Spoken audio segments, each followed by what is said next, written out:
अब देखिए, अब अपन चलते हैं कूलाम के नियम पर।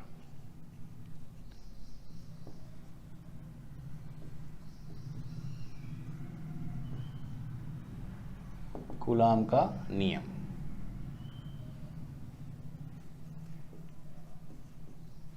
Coulombs law. देखिए कूलाम का नियम का स्टेटमेंट देखते हैं सबसे पहले।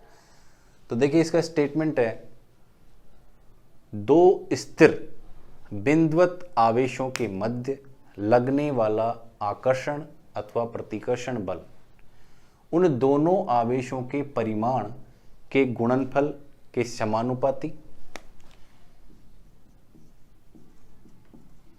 तथा उनके मध्य की दूरी के वर्ग के व्युत्क्रमानुपाती होते हैं तथा बल की दिशा दोनों आवेशों को मिलाने वाली रेखा के अनुदिश होती है तथा माध्यम की प्रकृति पर निर्भर करता है। कौन? बल। तो यानी ये स्टेटमेंट है इसका। सबसे पहली बात तो कि दो स्थिर आवेश होने चाहिए, यानी स्थिर आवेशों के लिए लगाएंगे अपन। दूसरा पॉइंट है इसमें बिंदुवत। बिंदुवत का मतलब जो आवेश है उसकी खुद की विमा इतनी छोटी होनी चाहिए दोनों के बीच की दूरी की तुलना में। जैसे मान लीजिए एक आवेश यहाँ पे है अपने पास Q1 और एक दूसरा, चलो इधर ले लेते हैं इसको, ये अपने पास ये Q1 है और ये Q2 है। इनके बीच की दूरी R है, ठीक है। Q1 Q2 और बीच की दूरी R। बल की दिशा कैसे होगी? इसके अनुदिश होगी, या तो इसके बाहर की तरफ होगी या अंदर की तरफ भी हो सकती है। अभी अपन इनको दोनों को पॉजिटिव लेके चल रहे हैं। पॉजिटिव में क्या? प्रतिकर्षण होता है। प्रतिकर्षण का मतलब बाहर की तरफ। अगर दोनों को नेगेटिव लेंगे जब भी बाहर की तरफ आएगा, एक प्लस और एक माइनस होगा तो बल की दिशा कैसे आएगी? अंदर की तरफ आएगी। वो अपन लेटरली बाद में डिस्कस कर लेंगे। तो यहाँ पे देखिए स्टेटमेंट क्या कहता है कि ये बिंदुवत होने चाहिए, यानी इसकी जो विमा है बीच की दूरी की तुलना में बहुत कम होनी चाहिए। जैसे नॉर्मल अपन किसी भी मैकेनिक्स के अंदर भी अपन स्टडी करते हैं कि एक ट्रेन और एक आदमी के बीच की दूरी जो है 5 किलोमीटर है, तो अपन उसमें ट्रेन की विमा जो है, ट्रेन जैसे मान लो 300 मीटर की है या 200 मीटर की है, या आदमी की जो चौड़ाई है मान लो अपन कह सकते हैं 5 सेंटीमीटर है, 10 सेंटीमीटर है, तो अपन उन चौड़ाइयों को लेते नहीं है। अपन कैसा मान के चलते हैं? ऑब्जेक्ट को बिंदुवत, उनकी विमाओं को अपन नगण्य कर देते हैं। वैसे ही इन आवेशों की जो विमाएं हैं उनको नगण्य मान के चलेंगे, ठीक है। बिंदुवत का मतलब ये होता है स्थिर बिंदुवत आवेशों के मध्य लगने वाला प्रतिकर्षण अथवा आकर्षण। प्रतिकर्षण कब होगा? जब दोनों आवेश सेम होंगे। और आकर्षण कब होगा? जब दोनों आवेश विपरीत प्रकृति के होंगे। किसके समानुपाती होता है? इन दोनों के गुणनफल के समानुपाती। यानी F मान लीजिए बल है तो इनके दोनों का गुणनफल हो जाएगा Q1 और Q2, और इनकी बीच की दूरी के वर्ग के व्युत्क्रमानुपाती। इसको इक्वेशन नंबर 1 डाल देंगे, इसको इक्वेशन नंबर 2 डाल देंगे। ओके, इक्वेशन नंबर 1 और 2 से, इक्वेशन नंबर 1 एंड 2, या इसको अपन लिख सकते हैं बाय इक्वेशन 1 एंड 2। क्या होगा? F समानुपाती हो जाएगा Q1 Q2 अपॉन R²। जो स्टेटमेंट में आगे की बात कही है वो ये भी कही गई है कि जो बल की दिशा है इन दोनों को मिलाने वाली रेखा के अनुदिश होगा। यानी ये बल इधर होगा, इसके अनुदिश होगा, या तो बाहर की तरफ या अंदर की तरफ, ठीक है। और ये माध्यम की प्रकृति पर भी निर्भर करता है। यानी इस बल का मान ऐसा नहीं है कि सब जगह एक जैसा ही रहेगा। निर्वात में अलग होगा, किसी पानी के अंदर रख देंगे आवेशों को तो अलग होगा। तो F बराबर K Q1। अब इसको समानुपाती को नियतांक को हटाते हैं तो इसमें आ जाता है F बराबर K Q1 Q2 upon R²। तो ये आ जाता है कूलाम का नियम, ठीक है। इसमें आप K का मान अपन देखते हैं। देखिए K का मान निर्वात में देखते हैं सबसे पहले। निर्वात में इसका मान होता है 1/4 पाई एप्सिलॉन नॉट 9 × 10⁹ अच्छा, के का मात्रक क्या होगा, यहां से अपन देख सकते हैं के का मात्रक। जैसे ये के है अपने पास, इसका मात्रक निकालना है तो इस पूरे फॉर्मूले को इधर ले जाएंगे, इधर ले जाएंगे तो आर तो ऊपर चला जाएगा आर स्क्वायर तो, और Q1 Q2 नीचे आ जाएगा। एफ को किस में लिखते हैं अपन, न्यूटन में। आर स्क्वायर ऊपर चला जाएगा तो क्या आ जाएगा, न्यूटन मीटर स्क्वायर। ठीक है, और ये दोनों आवेश हैं, आवेश किस में लिखा जाता है, कूलाम में, तो ये हो जाएगा कूलाम का स्क्वायर। ठीक है, तो निर्वात में के का मान ये होता है, ये जो है एप्सिलॉन नॉट कहलाता है, और इसका मान होता है निर्वात के लिए 8.854 10⁻⁻12। ठीक है, इसका जो मात्रक होगा coulomb upon newton metre square हो जाएगा। इसका अपोजिट ये 1 में आएगा ना, 1 में आएगा तो इसको इधर ले जाएंगे, इसको इधर ले आएंगे, तो इसका ये मात्रक हो जाता है। ठीक है, अगर माध्यम के लिए अपन देखेंगे तो के का मान आ जाता है, माध्यम के लिए के का मान आएगा 1/4 पाई एप्सिलॉन। एप्सिलॉन का मान कैसे निकालते हैं ये अभी थोड़ी देर में मैं आपको परावैद्युतांक के अंदर बताऊंगा। एप्सिलॉन का मान अलग अलग माध्यमों के लिए अलग अलग होता है। ये अपन डिस्कस कर रहे हैं एसआई पद्धति के अंदर। मान लीजिए सीजीएस में अपन देखिए, ये तो एसआई पद्धति वाला हो गया। अगर सीजीएस में के का मान अपन देखना चाहें तो के का मान आता है 1 आएगा, और यहां पे आएगा डाइन सेंटीमीटर स्क्वायर पर कूलाम की जगह क्या आ जाएगा, स्टेट कूलाम। ठीक है, ये कैसे आया 1 ये भी अपन देख सकते हैं। देखिए जैसे अपने पास अभी ऊपर लिखा हुआ है के का मान कितना है, 9 × 10⁹ न्यूटन मीटर स्क्वायर पर सेंटीमीटर स्क्वायर। इस न्यूटन को अगर अपन सीजीएस में कन्वर्ट करना चाहें तो क्या होता है, इसका डाइन होता है। 1 न्यूटन में 10⁵ डाइन होता है, 11th क्लास में अपन ने देखा था। तो ये हो जाएगा 10⁵ डाइन, यहां पे लिख देता हूं मैं डाइन। मीटर स्क्वायर है, उसको सेंटीमीटर में कन्वर्ट करेंगे तो 1 मीटर के अंदर होता है 100 सेंटीमीटर, तो मीटर स्क्वायर है तो ये इसमें क्या हो जाएगा 100 × 100 डिवाइडेड बाई कूलाम को अपन सीजीएस में क्या लिखते हैं, स्टेट कूलाम।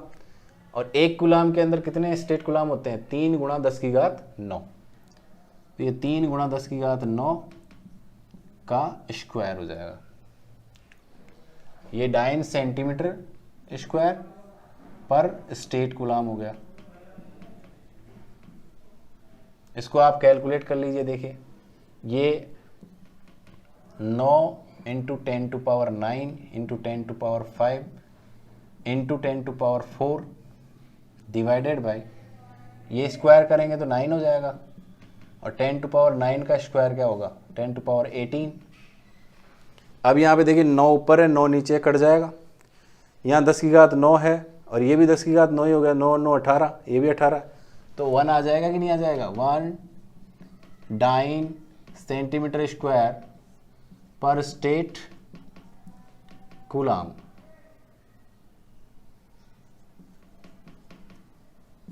ठीक, तो अपन ने अभी तक सीख लिया कि जो कूलाम का नियम है वो किसके ऊपर निर्भर करता है, दोनों आवेशों के गुणनफल के समानुपाती, बीच की दूरी के वर्ग के व्युत्क्रमानुपाती। इसकी दिशा हमेशा दोनों आवेशों को मिलाने वाली रेखा के अनुदिश होता है, तथा इस बल का मान किस पर निर्भर करता है, माध्यम की प्रकृति पर निर्भर करता है, जो अपन देख भी चुके हैं। माध्यम के लिए इसका मान ये आएगा। ओके,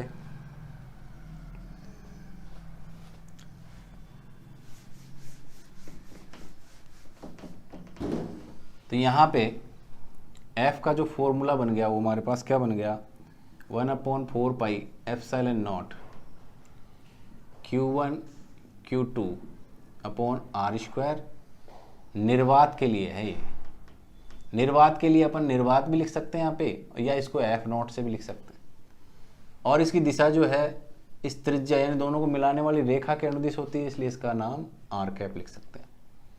ये निर्वात के लिए होता है, और माध्यम के लिए इसको लिख सकते हैं FM बराबर 1/4 pi epsilon Q1 Q2 upon R square R cap. ये सदिश रूप में हो गया, ठीक है। ये है अपने पास कूलाम का नियम। यहाँ अगर अपन देखें तो सबसे पहले देखते हैं एप्सिलॉन नॉट जो है उसकी विमा क्या होगी।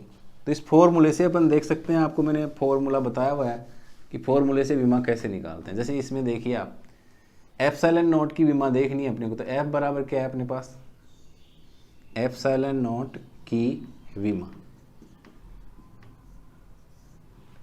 F बराबर अपने पास है 1/4 pi epsilon not Q1 Q2 upon R square. तो यहाँ से एप्सिलॉन नॉट निकालेंगे तो इसको ऊपर ले जाएंगे, एप्सिलॉन नॉट बराबर यह आ जाएगा Q1 Q2 upon F R square. अब इन सब की विमाएं रख दीजिए। Q1 और Q2 आवेश हैं और इनकी विमा होती है A1 T1, पहले वाले की, दूसरे वाले की भी A1 T1। नीचे बल की विमा होती है M1 L1 T-2 और बीच की दूरी अपने पास, दूरी को इसमें किसमें लिखते हैं, लंबाई में, यानी L2। ओके, इसको सॉल्व कर लीजिए। देखिए M यहाँ पे है तो इसको ऊपर लेके आएंगे तो क्या आएगा, M की घात -1, L की घात 1 है और L की घात 2 है, तो कितनी हो जाएगी, L की घात 3, और ये ऊपर आएगा तो L की घात -3। T यहाँ पर एक तो T1 ये रहा, एक T1 ये रहा, T2, और एक T2 माइनस में है तो ये ऊपर आके प्लस में हो जाएगा, तो कितना हो जाएगा, T की घात 4, और A1 और A1 ऊपर ही है तो ये हो जाएगा A2। तो ये इसकी विमा हो गई। कई बार ये पूछा जाता है कि एप्सिलॉन नॉट की विमा ज्ञात कीजिए, ठीक है। इसके अलावा एक पॉइंट और है इसमें,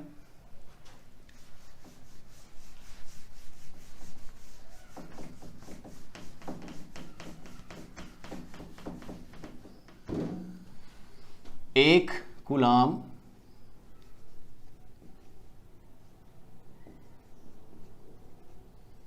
की परिभाषा,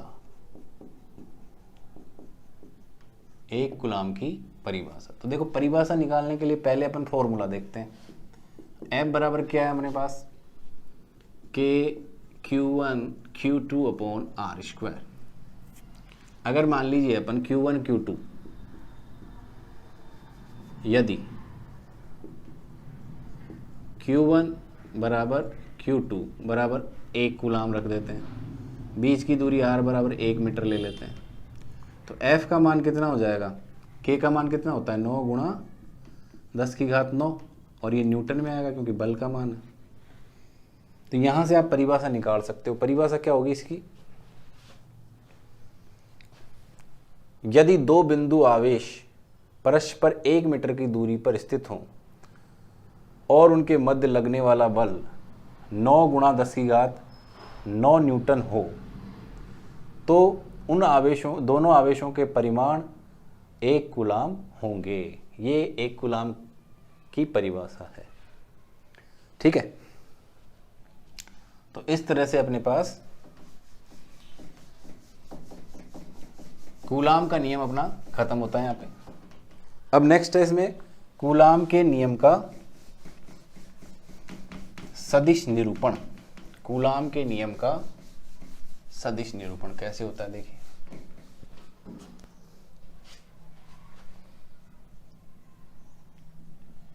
कूलाम के नियम का सदिश निरूपण, वेक्टर फॉर्मेशन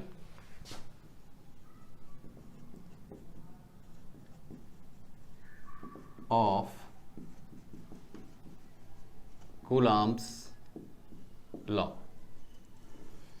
तो देखिए इसमें क्या करते हैं, सबसे पहले अपन कार्तिक निर्देशांक पद्धति के अनुसार अपन एक डायग्राम बनाते हैं जिसमें दो आवेश लेंगे, यहाँ पे केवल अपन कार्तिक एक्स वाई जेड होता है, लेकिन यहाँ पे अपन एक्स और वाई लेंगे, जेड क्यों नहीं लेंगे?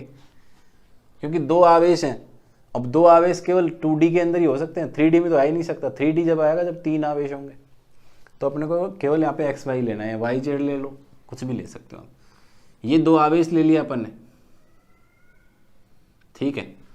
तो इनका जो स्थिति सदिश होता है वो मैंने 11th क्लास में पढ़ाया था आपको, हेड माइनस टेल। ये हेड हो गया अपना। हेड कहाँ बनाना होता है? हमेशा जहाँ पे जो बिंदु रखा हुआ है वहाँ हेड बनेगा। इसको मान लीजिए यहाँ पे Q1 रखा हुआ है, यहाँ ये Q2 रखा हुआ है। ये R1 है, इसका स्थिति सदिश ये इसका R2 है। इन दोनों को मिलाने वाली रेखा के अनुदिशी ही बल होगा। जैसे मान लीजिए अपन दोनों आवेशों को प्लस लेके चल रहे हैं अभी, तो ये प्लस है, तो इसके इस प्लस की वजह से क्या होगा? प्रतिकर्षण लगेगा, वो बाहर की तरफ लगेगा। तो यहाँ पे जो बल होगा वो F12 होगा। ये F12 कैसे हुआ अभी देखते हैं। देखो, इसको हमेशा अपन ऐसे मानते हैं कि जिस बल के ऊपर, जैसे मैं लिख रहा हूँ F12, तो पहले वाले को लिखो पर और दूसरे वाले को लिखो के कारण। ये 11th क्लास में ग्रेविटेशन पढ़ा था अपन ने, जब भी मैंने बताया था। तो पहले वाले पर किसके कारण? दूसरे वाले के कारण बल, तो उसका नाम हो गया F12। और यहाँ पे दूसरे वाले पर पहले वाले के कारण, ठीक है। अब सबसे पहले मान लीजिए अपन इस वाले बल का अपन परिमाण ज्ञात करना चाह रहे हैं, तो इसकी दिशा में एक सदिश वेक्टर ले लीजिए। उसका नाम भी क्या होगा? R21 होगा, ठीक है। तो यहाँ पे अपन त्रिभुज नियम लगाएंगे सदिशों का, जो 11th क्लास में मैंने आपको बताया था कि अगर दो सदिश एक ही दिशा में होते हैं तो तीसरा परिणामी सदिश होगा, जो विपरीत दिशा में होगा वो परिणामी सदिश होता है, और दोनों के योग के बराबर होता है। ये 11th क्लास में अपन ने देखा था। तो यहाँ पे देखिए, एक ही दिशा में कौन से हो गए? एक तो R1 हो गया, एक R21 हो गया, और विपरीत दिशा में कौन सा हो गया? R2 हो गया। तो अगर मान लीजिए अपन इसमें त्रिभुज नियम लगाते हैं, तो सदिशों के त्रिभुज नियम से, सदिशों के त्रिभुज नियम से क्या होगा? R1 plus R21 vector equal to, इन पे वेक्टर भी लगाना है अपने को, क्या आएगा लास्ट में? R2 vector. यानी अपन कह सकते हैं R21 वेक्टर बराबर R2 vector minus R1 vector, ठीक है। इसी प्रकार अगर अपन इस पे ले तो इसमें क्या होगा? R21 की जगह 12 हो जाएगा। तो R12 वेक्टर बराबर R1 vector minus R2 vector, ठीक है। अब यहाँ एक फॉर्मूला ये है अपने पास, इसको इक्वेशन नंबर 1 कह देते हैं, इसको इक्वेशन नंबर 2 कह देते हैं। तो इक्वेशन 1 और 2 में अगर अपन गौर से देखें तो इधर वाले पार्ट में केवल माइनस का फर्क पड़ रहा है, यानी R12 वेक्टर है अपने पास। इसको अपन अगर इसमें से माइनस कॉमन ले लें तो ये हो जाएगा R2 vector minus R1 vector. और R2 vector minus R1 vector ये किसका मान है? समीकरण 1 से। समीकरण 1 से क्या रख देंगे इसमें? मान रखने पर, मान रखने पर तो ये हो जाएगा R12 वेक्टर बराबर माइनस ऑफ R21 वेक्टर। यानी आप कह सकते हो R12 वेक्टर बराबर माइनस ऑफ R21 वेक्टर। या अगर इसकी दिशा के बारे में बात करें तो R21 कैप बराबर माइनस R12 कैप बराबर 21 कैप। अच्छा, परिमाण इनके दोनों के बराबर होंगे, यानी तथा इसके बीच में क्या हो जाएगा? R12 का जो परिमाण है वो R21 के परिमाण के बराबर होगा। इसको इक्वेशन नंबर 3 डाल लीजिए, इसको इक्वेशन नंबर 4 डाल लीजिए। अब अपन बात करते हैं बल की। तो सबसे पहले अपन बल निकालते हैं Q1 के ऊपर। तो Q1 आवेश पर बल, Q1 आवेश पर बल निकाले हैं तो वो होगा अपने पास F12 वेक्टर बराबर 1/4 pi epsilon not Q1 Q2 upon, इस 12 के लिए क्या आएगा यहाँ पे R12 का परिमाण, इसका स्क्वायर, और R12 कैप, इसकी दिशा। ये हो गया अपने पास 5वां इक्वेशन। इसी तरह से Q2 आवेश पर अगर बल देखें अपन तो हो जाएगा F21 वेक्टर बराबर 1/4 pi epsilon not Q1 Q2 upon R21 का स्क्वायर R21 कैप। ठीक है, अब देखिए यहां पर R21 के अंदर अपन क्या क्या मान रख रहे हैं। एक तो R21 का परिमाण कहां से रख देंगे अपन, इक्वेशन नंबर 4 से, और R21 कैप का मान भी अपन इक्वेशन नंबर 4 से रखेंगे। तो समीकरण, इसको यहां ले लेते हैं, चलिए समीकरण 4 से मान रखने पर, समीकरण 4 से मान इसमें रखेंगे तो ये हो जाएगा F21 वेक्टर बराबर 1/4 pi epsilon not Q1 Q2 upon R21 की जगह क्या लिख सकते हैं अपन, परिमाण दोनों का बराबर है तो R12 का स्क्वायर लिख सकते हैं। अच्छा, और इनमें क्या हो सकता है, R21 की जगह आप क्या लिख सकते हो, माइनस ऑफ R12 लिख सकते हो, तो माइनस R12 कैप लिख सकते हैं। ये माइनस आगे आ जाएगा, ये हो गया 1/4 pi epsilon not Q1 Q2 upon R12 का स्क्वायर R12 कैप, और ये मान किसका हो गया, ये अपने पास हो गया समीकरण नंबर 5। तो समीकरण 5 से क्या लिख सकते हैं, इसका मान रख सकते हैं, तो F21 वेक्टर बराबर F12 वेक्टर लेकिन माइनस में। ठीक है, तो ये है कूलाम के नियम का सदुष निरूपण। देखिए इसमें ये F21 जो है 12 के बराबर, यानी कि दोनों आवेशों पर जो बल लग रहा है, इस पर ये, इसने जितना बल लगाया उतना ये इस पे लगाएगा, लेकिन दिशा क्या होगी, विपरीत, विपरीत दिशा होगी। तो ये एक तरह से न्यूटन के तृतीय नियम यानी क्रिया प्रतिक्रिया के नियम के अनुसार है। ठीक है, तो इस प्रकार से आज का टॉपिक अपन यहीं खत्म करते हैं। Thank you.